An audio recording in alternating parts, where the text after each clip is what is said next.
We finished up chapter 1 and verse 5 of 2 Thessalonians, and looking at the trouble that, or the suffering, persecutions that Christians will endure. And it is a manifest token of God's righteous judgment, that we might be counted worthy of the kingdom of God. And that's why we suffer. There is, of course, suffering not for righteousness' sake. There's suffering that goes along with this world, because we live in a world that involves suffering. Thus, you might remember in Peter, 1 Peter, the 4th chapter, let none of you suffer as a murderer, as a thief, or as an evildoer, as a busybody in other men's matters. Yet if any man suffer as a Christian, let him not be ashamed. You're going to suffer one way or the other. When you suffer, make sure it's for being a Christian. But now then, while it is a righteous thing with God to allow the Christian to suffer, verse 6, we're going to see another aspect of God's righteousness, saying it is a righteous thing with God to recompense tribulation to them that trouble you. So,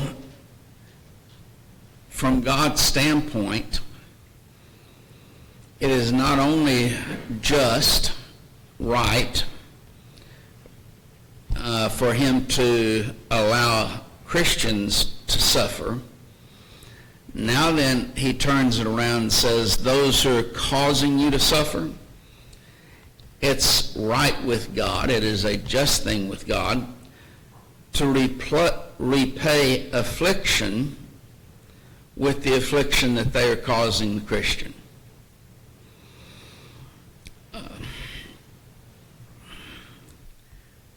Pfeiffer and Harrison wrote, final judgment will bring a righteous reversal of present circumstances. Troublers will be troubled, while their victims will receive rest. That's what, one of those two situations is what everyone can look forward to.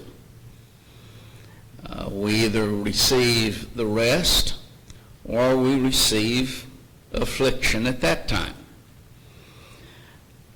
This is a principle that really began at creation and continues through the end of the world. What does Galatians 6:9 or 6 and verse 7 state?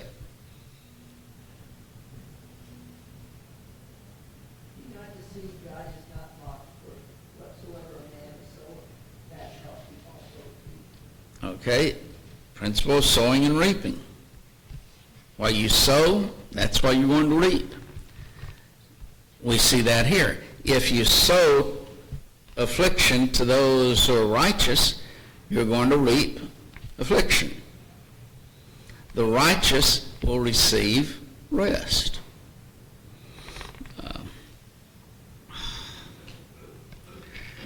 That phrase, a righteous thing with God, is literally by the side of God.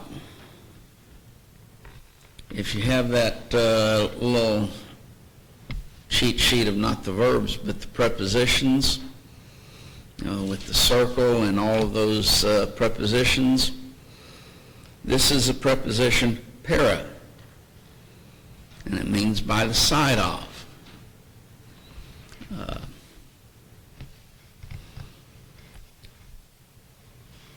As used here, it refers to the idea that from God's standpoint, it is beside the right, it is a righteous thing by the side of God. So from his standpoint, here's what's right. It is to afflict those who afflict you. It also deals with the nature of God. God's nature. God is righteous in all his ways. The righteousness of God is stressed. That he always does and always will do right. In Genesis, the 18th chapter, you might recall that the 18th and 19th chapters is dealing with Sodom and Gomorrah and the cities of the plain. God initially tells Abraham, I'm going to destroy them. This troubled Abraham for one reason. A close relative of his is living there by the name of Lot. And so he asked in verse 25 of chapter 18, that be far from thee to do after this manner, to slay the righteous with the wicked, and that the righteous should be as the wicked. That be far from thee. Shall not the God, or shall not the judge of all the earth do right? In Abraham's mind, it would not be right to destroy all of those people when there are righteous people there.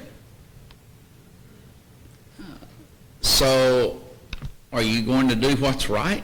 How could that be right to destroy the righteous with the wicked?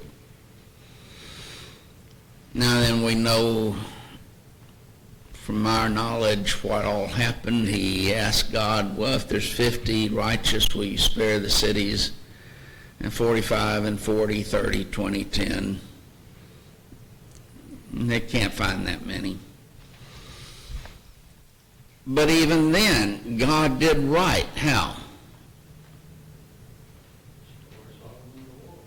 Well, but he saved Lot. How? Sent 2 angels to him. And warned Lot, get out. Leave. Don't even look back. Get all your family. Leave. Because it's going to be destroyed. So he saved righteous Lot, whose soul was vexed with the wickedness of those people. But he always did right. He did right in that situation. And that again is because he is righteous. The psalmist says in 145th Psalm in verse 17, the Lord is righteous in all his ways and holy in all his works. Every way that you look at God and view God, he is always righteous. And he expects that of his children. In the 1 John 3 and verse 7, it says, little children, let no man deceive you. He that doeth righteousness is righteous, even as he is righteous. God is righteous. He expects his children to do right, to do righteousness. Could we assume then that the flood resulting in 8 souls in the fire? Yes. That there are, and no telling how many millions of people who lived on the earth at that time, there were only 8 souls that were righteous. And I saw some figures once of someone trying to figure out how many people lived on the earth at the time of the flood.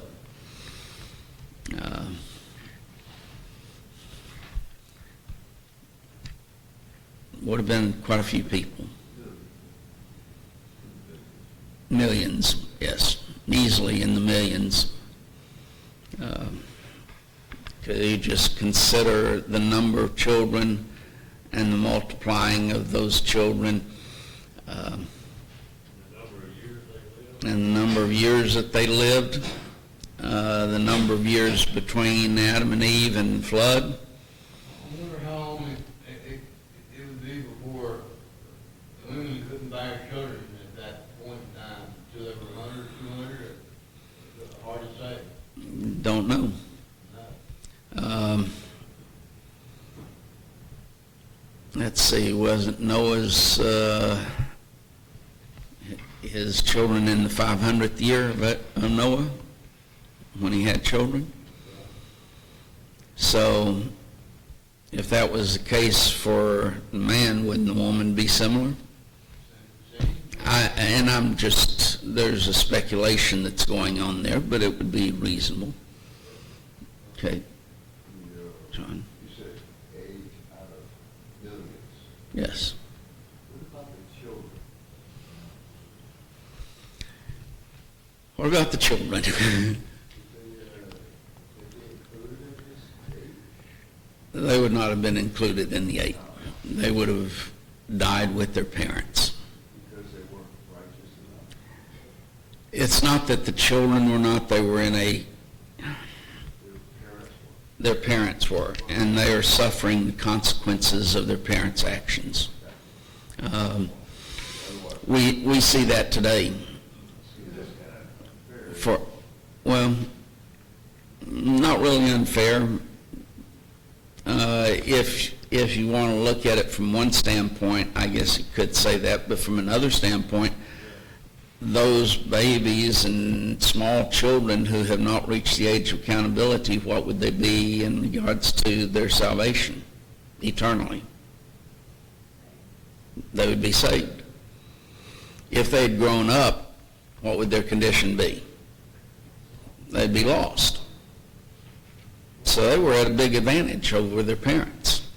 But they were suffering the consequences of their parents' actions.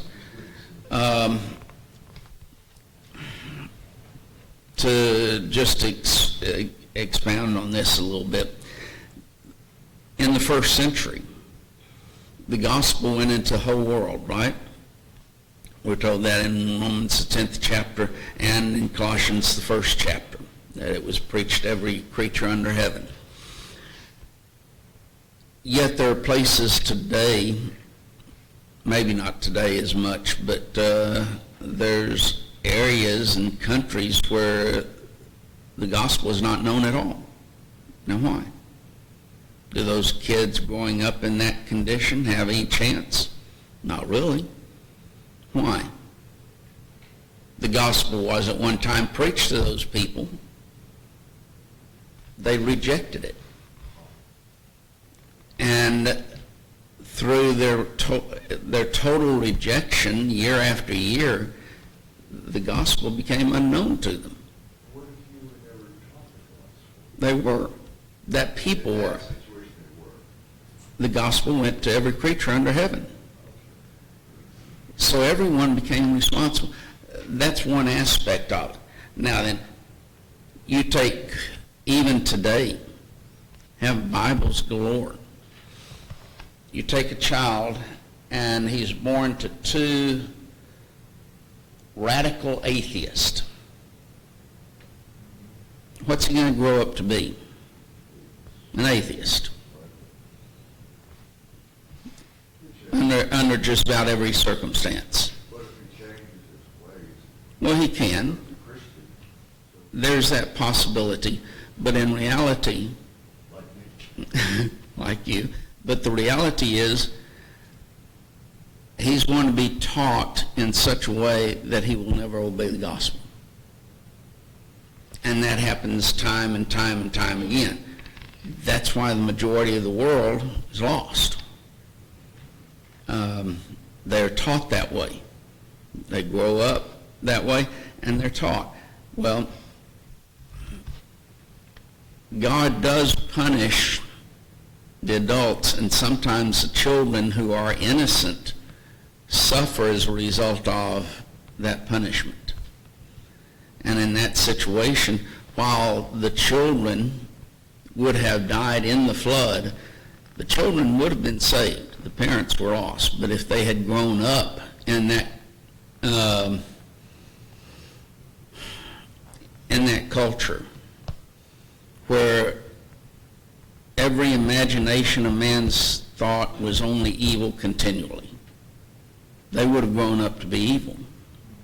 So God was cleansing the land in that sense By taking the children also. by taking the children also.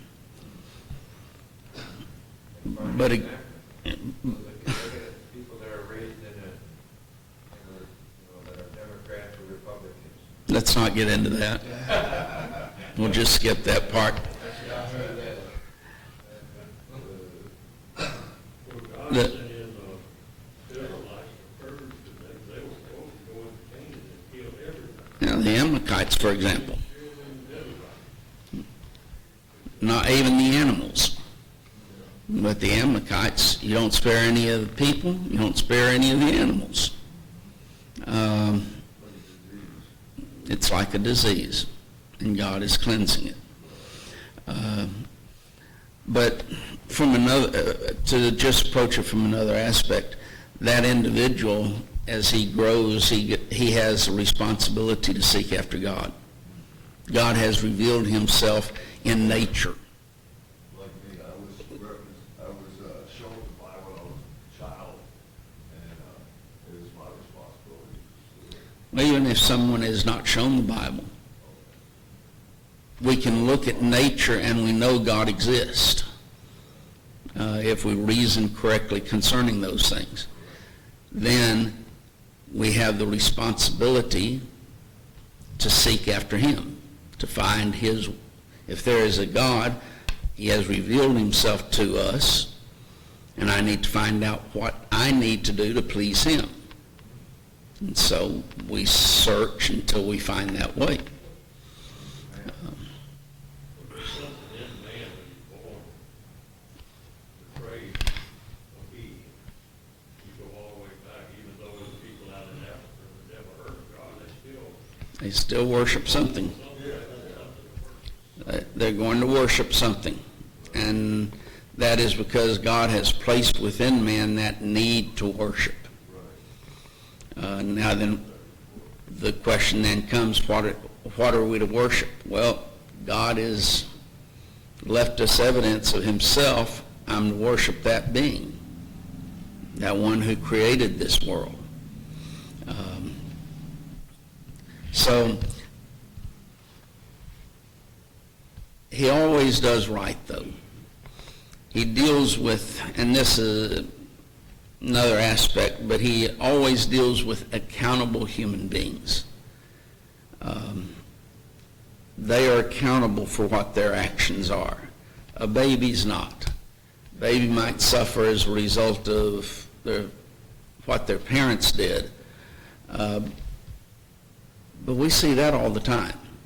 And a mother shoots up heroin while she's pregnant. What happens to the baby? Hopefully the baby survives, but maybe not. Why? They are not accountable for their actions.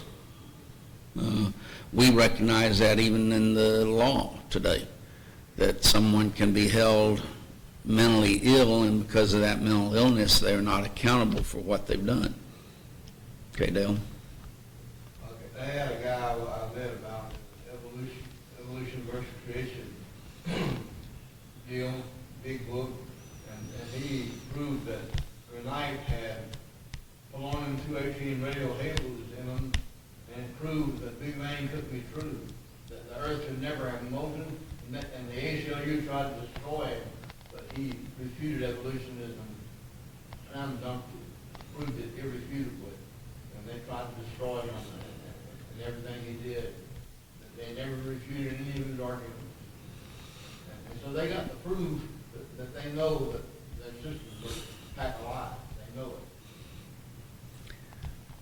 Most people reject God not because of evidence, but because of their desire to live ungodly. And so they will destroy those who are godly. What was God's reasoning for when he told them to go in and destroy all the city? And when they took over the city, he kept all the kids, everyone. One, it was a righteous judgment of God upon those cities. Two, it was to keep a purity of a seed line so that they would not intermarry and become like unto those cities. Because God knows, as put in 1 Corinthians 15:33, that evil companions corrupt good morals. And so if they associated with those people, they would become like those people. And that's exactly what happened.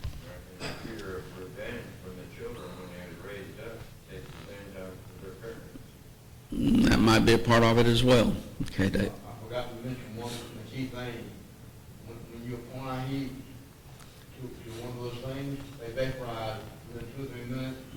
Means granite is a basement created rock. Okay. Psalm 33, 6 through 9 and 10. Okay. There's no way you can refute it. The granite had to be original. Okay.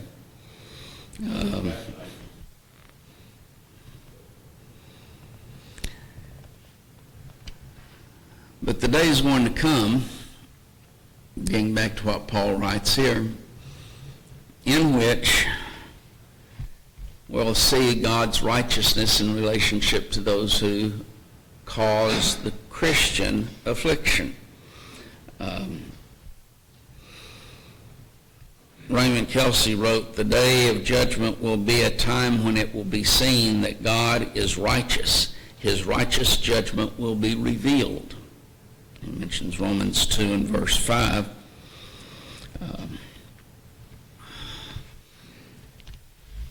The word recompense then, it's from a Greek word that is made up of 3 parts. And if you get that prepositional paper out again, 2 of them are prepositions. The root word is didomi, which means to give. And then you have anti. Anti means against, or in lieu of, or thus in this case to pay back, or pay back in return for something received. No prepositions. It's the one with the circle. And then there's the apo part of this word, preposition, and it means from, literally from the edge of.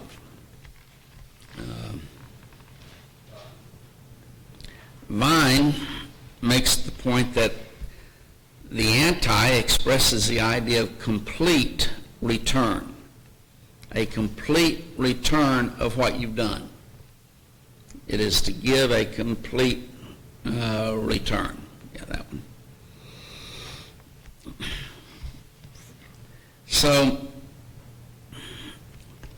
this word, though, that's translated recompense, is also used by Paul in the first letter in a positive way, 1 Thessalonians 3 and verse 19. When he says, "For what thanks can we render to God again for you, for all the joy wherewith we joy for your sakes before our God." There it's rendered render.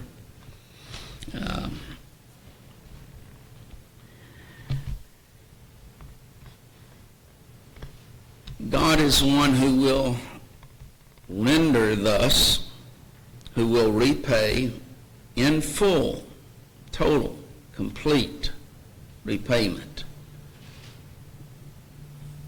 Tribulation to those who trouble you.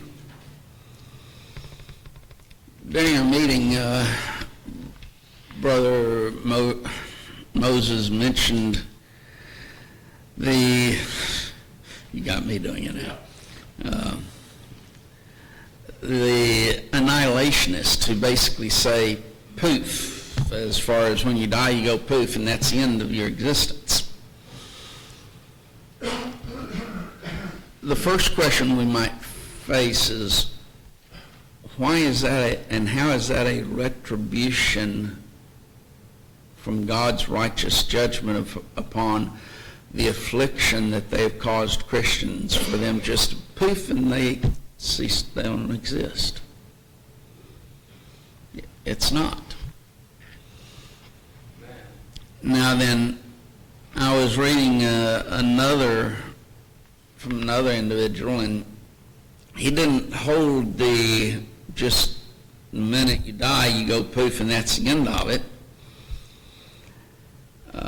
With him, it was, you cannot imagine, and the idea is that God is not just to have a person in endless torment, never-ending torment. So his view was you spent a little time in torment, and then you go poof.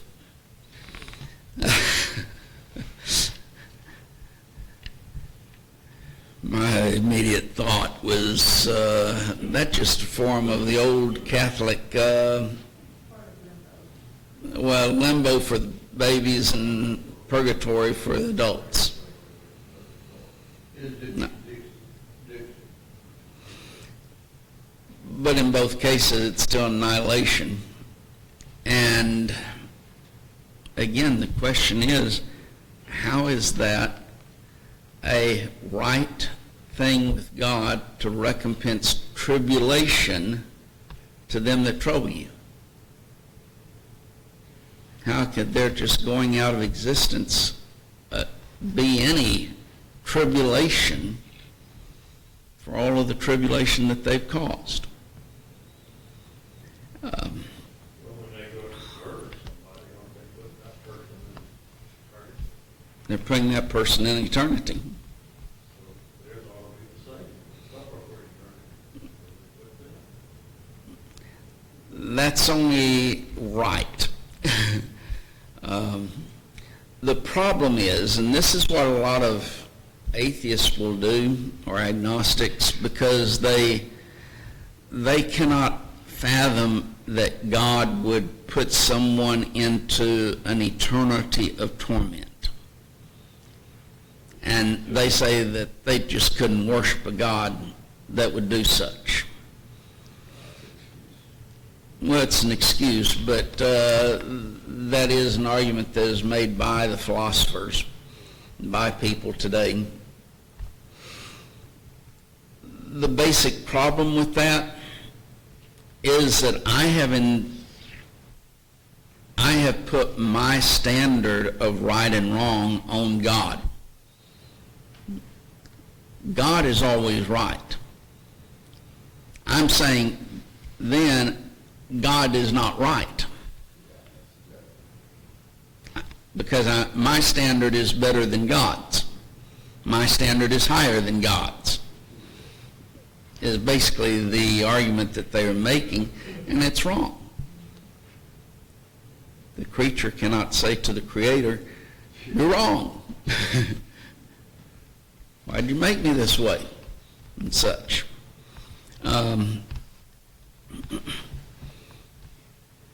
God is going to pay back, but it's a payback of tribulation, affliction. In Romans 12 and verse 9, we're told not to avenge ourselves. Dearly beloved, avenge not yourselves, but rather give place to wrath. Because it is written, or for it is written, vengeance is mine, I will repay, saith the Lord. Vengeance belongs to God.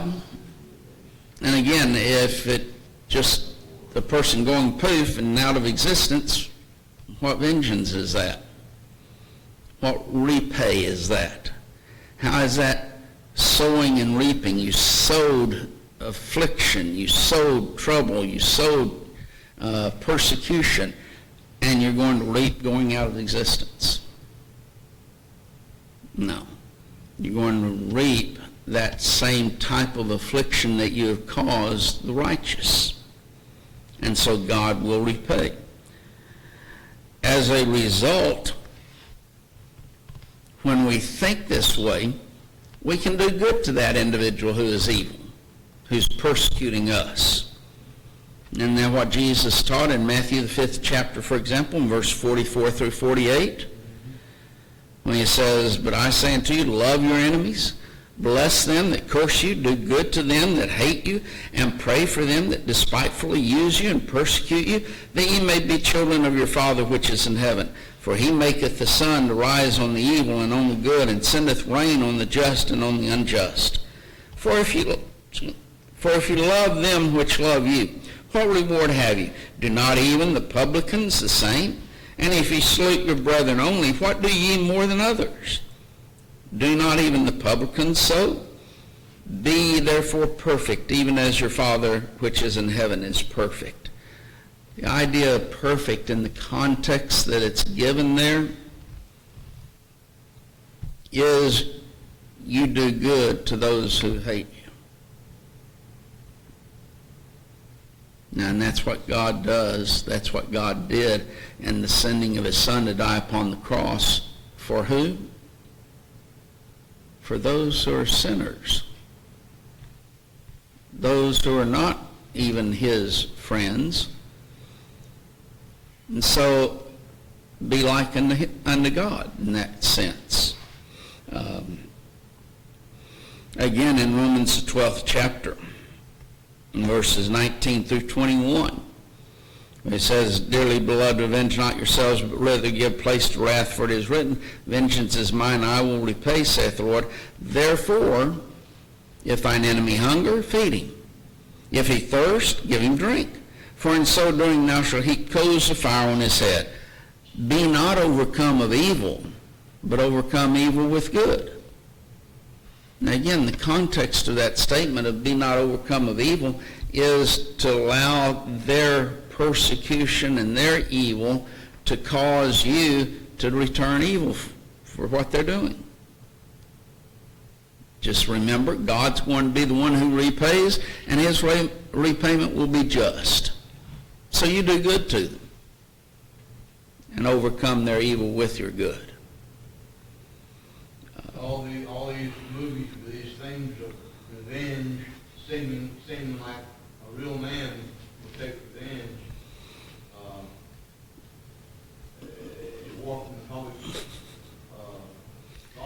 It's difficult to do good to someone who's doing evil to you. And we have to rise above the human, not need, but desire. We got to respect God's authority enough.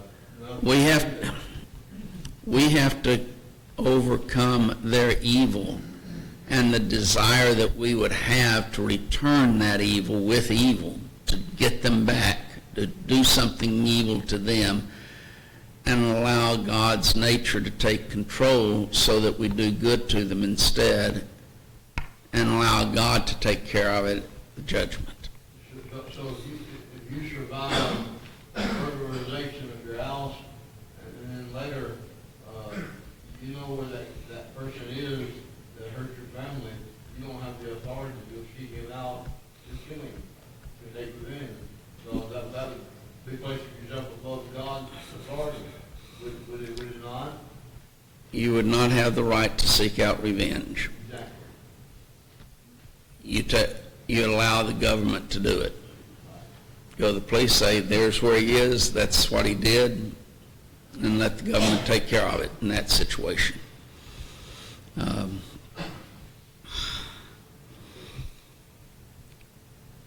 Recompense is also the aorist tense. Now, and if you have the Greek verb one, it shows completed action. Linsky, in his commentary, put it that it's a single event. A lot of times, formerly, aorist tense was expressed as point action. You take a point, not continuation, but just a point. In this case, thus, a final action is taken. God exercising recompense. Now, I mentioned purgatory a minute ago. This disproves purgatory. What purgatory says is, you're going to punish you a while, and then we're going to change it.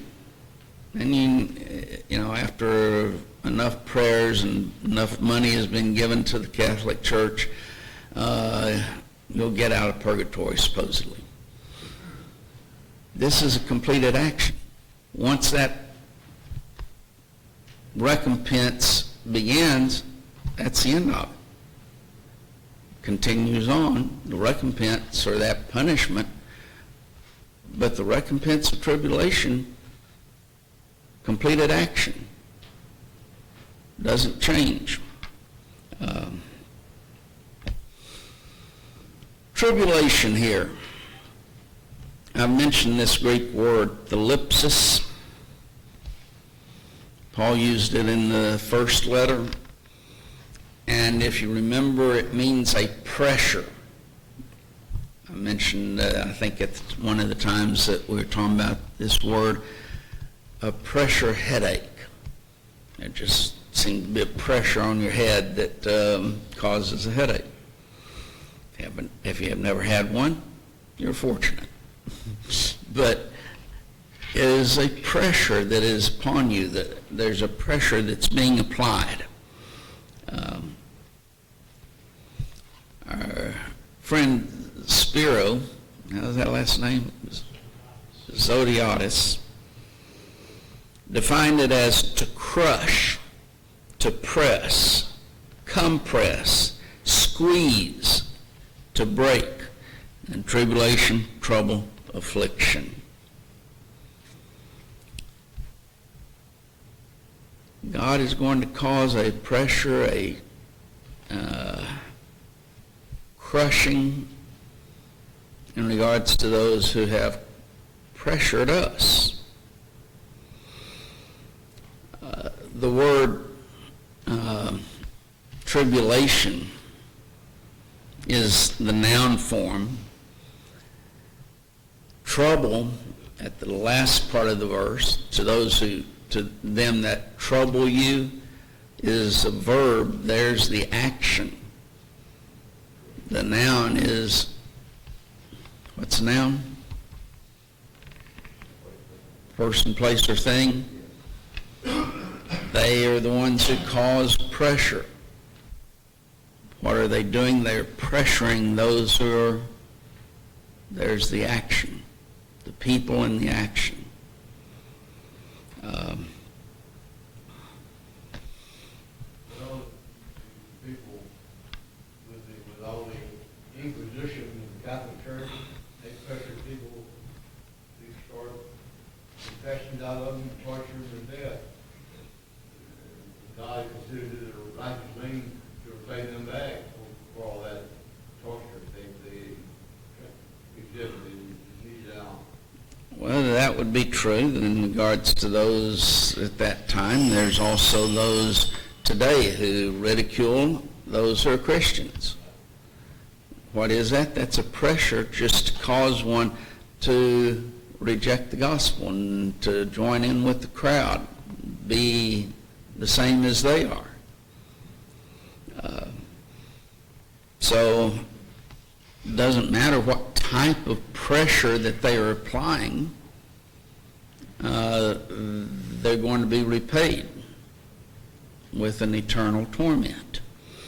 They sowed trouble, they're going to reap trouble.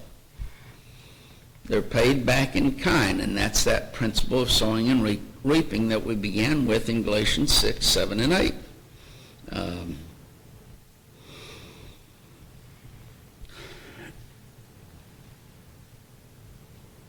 So we're not going to start verse 7.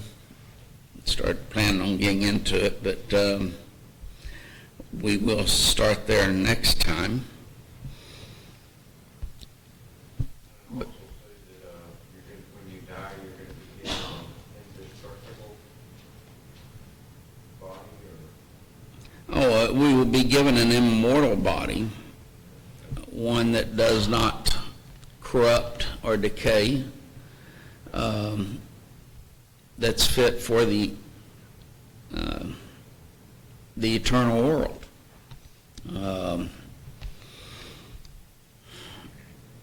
Those who are wicked, those who are going to be repaid with evil, will be given such an immortal body that will be able to endure that eternal suffering.